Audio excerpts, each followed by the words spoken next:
Assalamualaikum warahmatullahi wabarakatuh. Hamdan wa syukran lillah, wassalatu wassalamu ala rasulillah, la hawla wa la quwata illa billah, amma ba'd. Ma'asyiral muslimin, saudaraku yang dirahmati Allah, alhamdulillah di tahun ini 1440 Hijriah, tahun 2025 Masehi, kita diperkenankan kembali oleh Allah memasuki bulan suci Ramadan, bulan yang penuh dengan kemuliaan, bulan yang agung, bulan yang Allah lipat gandakan pahala amal perbuatan kita. Amal wajib Allah lipatkan menjadi 10, bahkan bisa menjadi 700. Amal sunnah Allah tingkatkan menjadi seolah-olah kita melaksanakan amal wajib. Hal ini tentu perlu kita syukuri, karena dengan kehadiran bulan suci Ramadan ini kita akan terbimbing. Sebulan penuh kita menjalankan ibadah puasa akan menjadikan kita menjadi orang yang bertakwa, sebagaimana Allah tegaskan dalam Al-Quran surat Al-Baqarah ayat 183. A'udzubillahi minasyaitonirrajim. Bismillahirrahmanirrahim. Ya ayyuhalladzina amanu kutiba alaikumusiyam kama kutiba alal ladzina min qablikum la'allakum tattaqun. Wahai orang-orang yang beriman, Allah telah mewajibkan atasmu untuk menjalankan ibadah puasa sebagaimana Allah wajibkan kepada umat-umat sebelummu, agar menjadi orang-orang yang bertakwa. Kaum muslimin rahimakumullah, apa makna puasa yang bisa kita ambil di dalam menjalankan ibadah ini? Tentu akan banyak perspektif, banyak pandangan untuk mengambil makna dari bulan puasa ataupun siam Ramadan ini. Dalam kesempatan ini kami ingin menyampaikan satu hal yang kiranya memberi satu sudut pandang dalam ibadah puasa. Kalau kita merujuk kepada hadis Nabi Muhammad SAW, as-siyamu junnah, puasa itu adalah perisai. Juga kita bisa mengambil makna dari siam itu sendiri yang berarti imsak, yaitu menahan. Bisa kita lihat, bisa kita pahami, bisa kita maknai puasa itu sebagai sistem kontrol, self control, kontrol diri, bahkan juga bisa dijadikan sebagai kontrol sosial dari puasa yang kita tengah jalani. Mengapa kita katakan puasa sebagai kontrol diri, self control, ya? Karena dilihat dari makna siam tadi dalam arti menahan, karena sesungguhnya kontrol diri itu salah satunya adalah dengan cara menahan.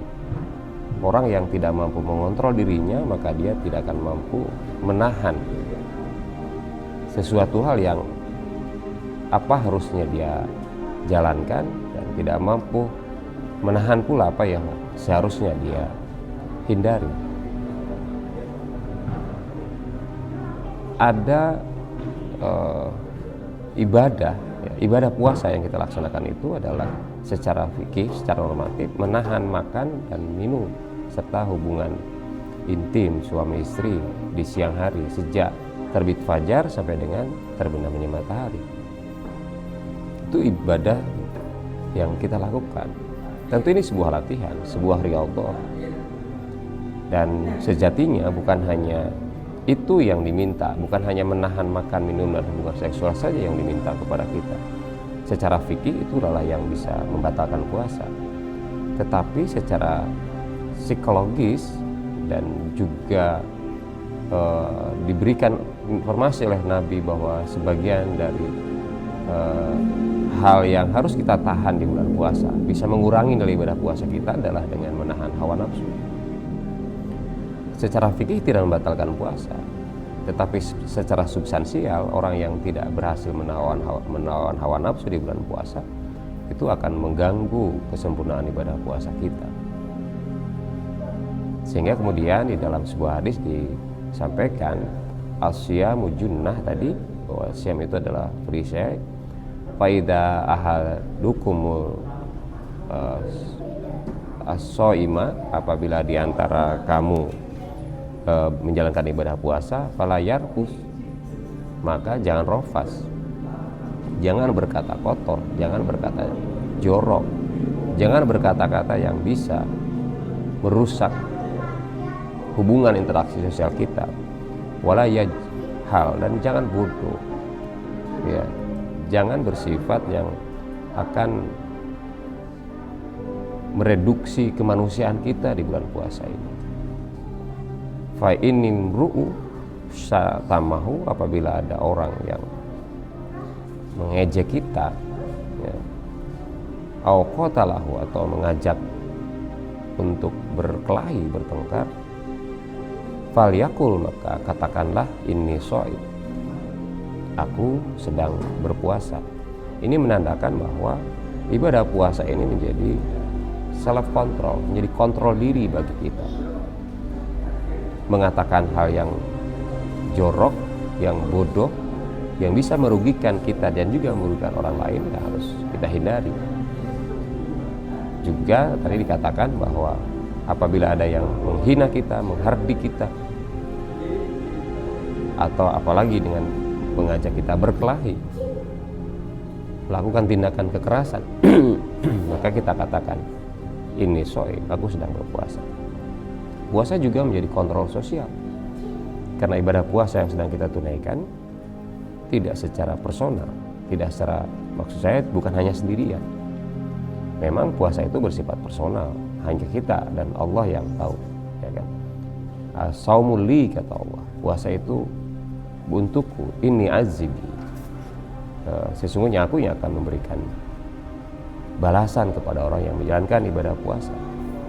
Tetapi kalau kita lihat secara sosiologis, bahwa kendati puasa tidak bisa kita identifikasi apakah orang berpuasa ataupun tidak, tetapi bulan Ramadan yang menjadi bulan kita menjalankan ibadah puasa itu sekaligus menjadi kontrol sosial kita. Sehingga kemudian ketika secara personal kita berupaya untuk melahirkan kebaikan, tidak melakukan tindakan-tindakan yang melawan hukum, dan melakukan tindakan-tindakan yang dilarang oleh Allah dan Rasulnya, kalau itu sama-sama kita melakukannya, maka tentu yang akan kita rasakan adalah efek sosial yang sangat positif. Sehingga kriminalitas misalnya, kecurangan-kecurangan, bentuk-bentuk perbuatan-perbuatan yang menyakiti orang lain, menafikan orang lain, itu akan kita eliminasi, dapat kita kurangi dengan dorongan rasa iman dan takwa kepada Allah Subhanahu wa taala. Sehingga hadirin rahimakumullah, kaum muslimin yang dirahmati Allah, ibadah puasa yang akan kita laksanakan atau yang sedang dan akan kita laksanakan sebulan penuh di bulan suci Ramadan ini akan menjadi sistem kontrol yang sangat baik selama kita melaksanakan ataupun menunaikan ibadah puasa ini dilandasi dengan keimanan dan ketakwaan kepada Allah Subhanahu wa taala. Lalu juga kita punya kesadaran bahwa iman dan takwa yang kita dapatkan melalui ibadah puasa ini memiliki nilai fungsional dalam kehidupan kita di realitas kehidupan sosial nyata kita. Demikian, nasrun Allah wa fatun qarib wa basyiril mu'minin. Wassalamualaikum warahmatullahi wabarakatuh.